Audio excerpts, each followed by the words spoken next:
My name is Miguel Coyula. I'm an independent filmmaker from Cuba.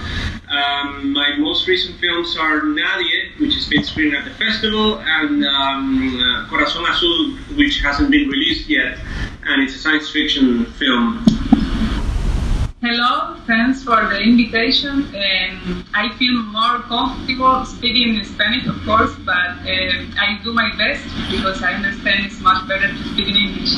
So my name is Lynn Cruz. I'm an actor. I'm also the producer of the films with Miguel. I work as producer in Nadie, Nobody, and in Blue Heart, Corazón Azul. Thank you. Well, my first question today, many people watching had the opportunity to see the film Nadie, or will be seeing it. The Spanish word for nobody, but also the title of a book by Rafael Alcides. When and how did you become familiar with Alcides' work? Well, I actually know Alcides since I was a little boy because he was married to my cousin. So we visited his home every once in a while, and I read the book Nadie when I was a teenager. I was 16, and I really liked the book. That was my first contact with his literary work. And then I became a filmmaker, and I was always fascinated by his power with words. He had, even though I don't like talking heads documentaries, I thought, well, I should do a film with him. And by 2015, he was ill, was already ill, and I told him he wanted to have surgery, and I told him, let's just do a conversation and turn on the camera and see what happens. And we talked for about 4 hours, and by the end of those 4 hours, he told me the story of the prostitute, which is in the beginning of the film. And that was the start. I edited that as a web series. As the first chapter was 4 or 5 minutes episode web series, 7 episodes at that time. And then I said, well, maybe I could do a feature film. But that was the very beginning. I just wanted to have a testimony, have him on camera, and didn't know I was going to make a film. But after that episode of The Prostitute is that I decided I could make a film and his relationship with the Cuban Revolution as the main subject. There are many people of Alcides' generation that were involved in the revolution, but I don't think I know any, at least myself, I don't know anybody that will speak with such honesty in front of a camera. There are some people that do it, but not in front of a camera. That he grew disappointed, and he's very honest, and he has contradictions, because there's something a film teacher of mine said at the film school, and he said, never make a documentary film about a subject matter that you love or hate. Otherwise, it becomes propaganda. Only make the film if there are enough contradictions in your main character. He just embodied that, and he was very honest. And that to me was also tremendously appealing. I can't help but want to understand how you would place yourself in the creative genres of the last 50 years, postmodernism, but would you say that you were influenced at all, either or both of you, by the Cine Imperfecto, both the directors and the actors? Yeah, it's interesting because I grew up watching films from all over the world. The Cinematheque is very close to where we live. So I saw films from the Soviet Union, Tarkovsky's films, Orson Welles' films, Bertolucci, David Lynch. And Japanese animation was, I think, my first film school, even before I knew I wanted to make movies. So animation as well is a big influence. The films of Santiago Alvarez which I saw when I was a teenager, I really liked, and of course Memories of Underdevelopment.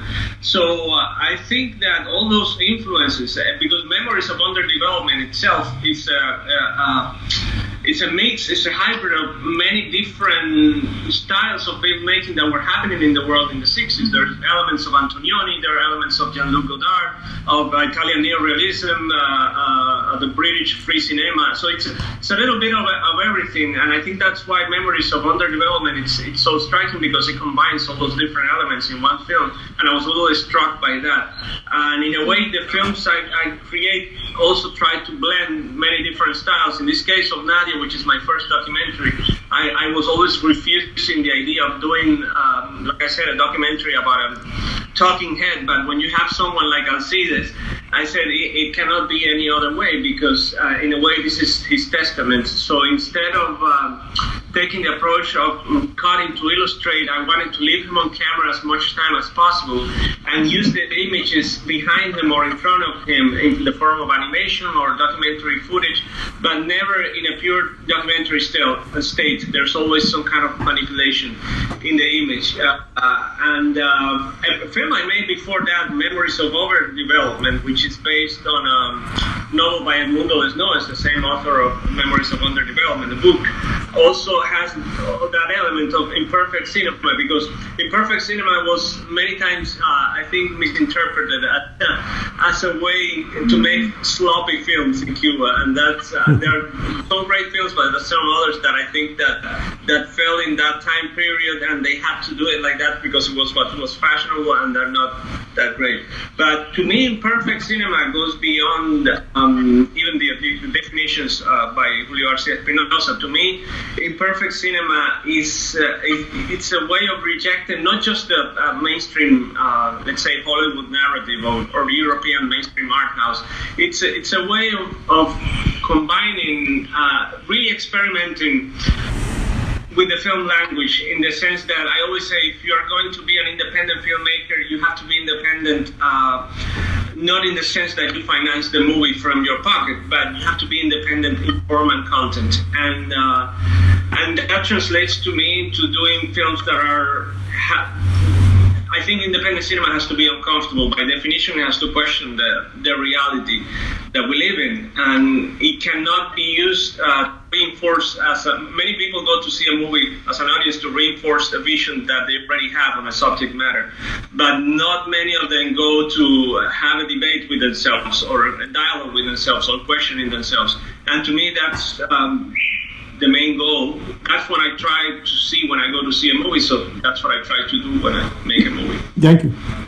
But it's interesting because in the moment when Alcides talks about beauty, he's denying the images of Marilyn Monroe, the appearance, no? Mm-hmm. So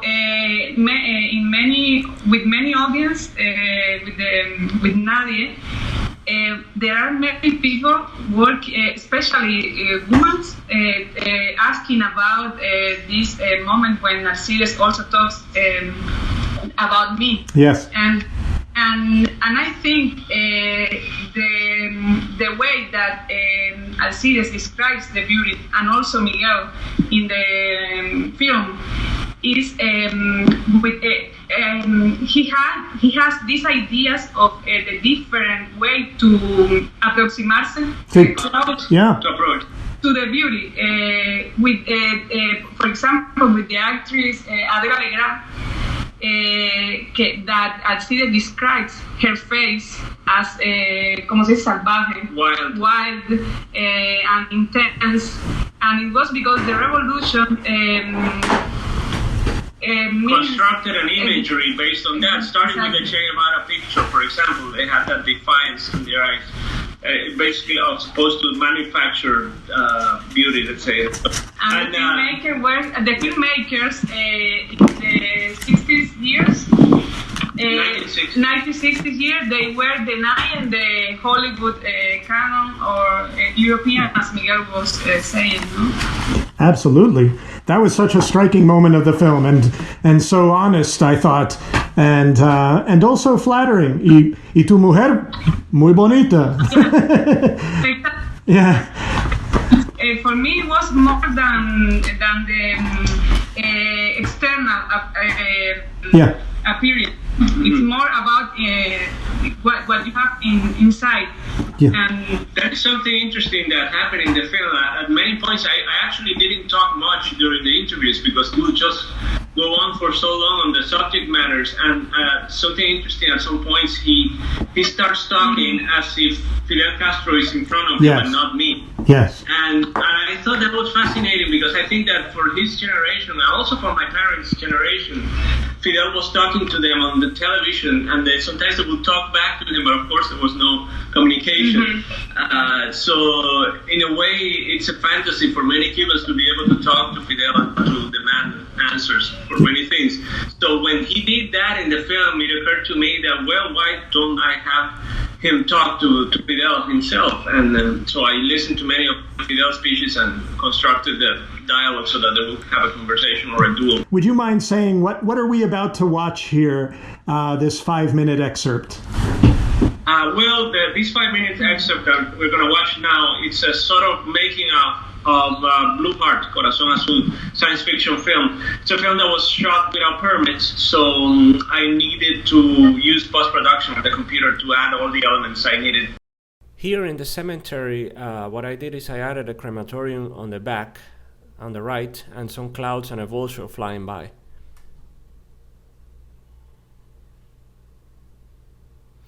And in this shot, the spiral in the center starts moving clockwise very subtly, but as the shot progresses, you can see, even though it's more designed for the big screen, but you can see that it's moving.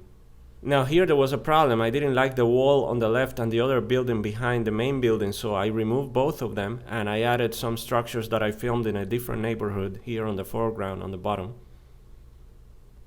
This is another neighborhood, and what I did is I added the building on the left and the car with the mirror at the bottom left.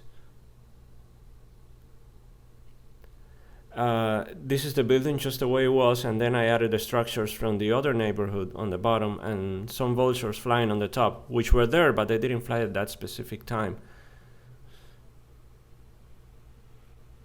This is the wall of the building, and this is a still picture I took in an abandoned factory. And what I did is I added the picture onto the wall of the building. Here, after I shot him peeking through the window, it occurred to me that since the building does a U-turn, it would be a good idea to shoot him walking on the back through those windows, and then add the second shot and place it on top of the first one. So to convey the idea that he goes around the building doing a tank compression and ellipsis, and having him go around the building within one single image. This is a staircase, and then I found this window with a really nice texture on another floor, and I used it to reframe the shot so that it would crop his head as he's going up the stairs. And this shot, I moved it to the left, and what you will see here is the city of Havana, but instead I shot an image of the nuclear power plant of Cienfuegos. This is a cloth filmed against a black screen, and then using a Luma key filter, you can key out the cloth and add it here on the foreground on the left to create more tension as he's going inside. There's also a door with some nails here on the right that I added later. And there was a store next to the building, so I had to remove in this shot all the cars using Photoshop. This is a hallway in the building. And then on another floor I found this, which I liked, and also this little thing hanging here. So I used the two of them to reframe the shot and make it more look like a cave entrance. Most of the film is made with natural light. So here, without moving the camera, you take a second exposure and you can equal the luminosity outside and inside. And I removed the left side of the building here as well. And in this shot, I really liked the house, but the building, the pink building behind it was terrible, so I had to remove it and add a view of the bay with the oil refinery. And in here, this is a very old technique, which is basically leaving the camera in the same position and placing the actor in two different positions. So mixing the two of them and dividing them on the center makes it seem like he's looking at himself.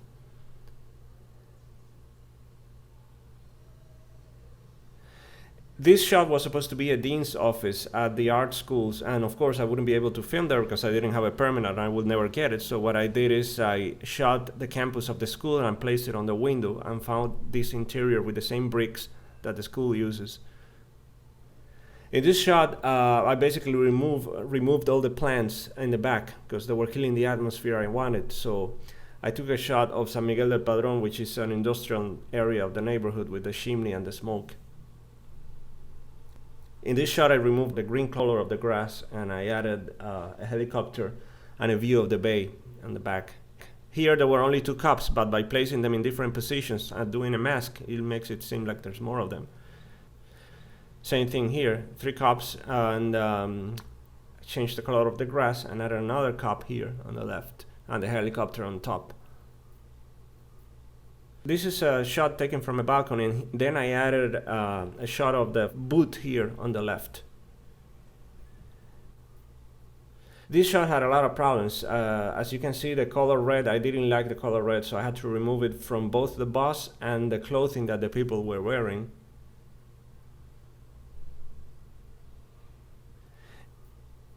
In this shot, I had to place myself because I was acting in the scene, but it was very hard to take the shot and me acting, so I added myself later in, which is the hand here on the right, after the color correction. I had a screening at MoMA of one of my films, and after I finished the Q&A, I told the audience, please don't move because I need to do a shot for the movie I'm working on because it was a free opportunity to have all these extras. In this shot, this is the same technique. I used a double exposure without moving the camera so that we could see the outside and the train passing by. This is a film that is being shot without permits, so I had to invest a lot of time in post-production to achieve what I want. I needed a shot of a subjective point of view on the mirror, and of course if you place the camera in front of the mirror you see the camera, but then I did a second shot of her, which would be the reflection, and then did a mask on the mirror, an oval shaped mask, and added her on the mirror, and also added some hair on the foreground to reinforce the subjective point of view. You know, you will find that the audiences at the Ashland Independent Film Festival are sophisticated audiences who will be able to, I think, really appreciate the incredible work you're doing. So we are so grateful. Thank you for spending this time in a talkback session for our special Screening Cuba program.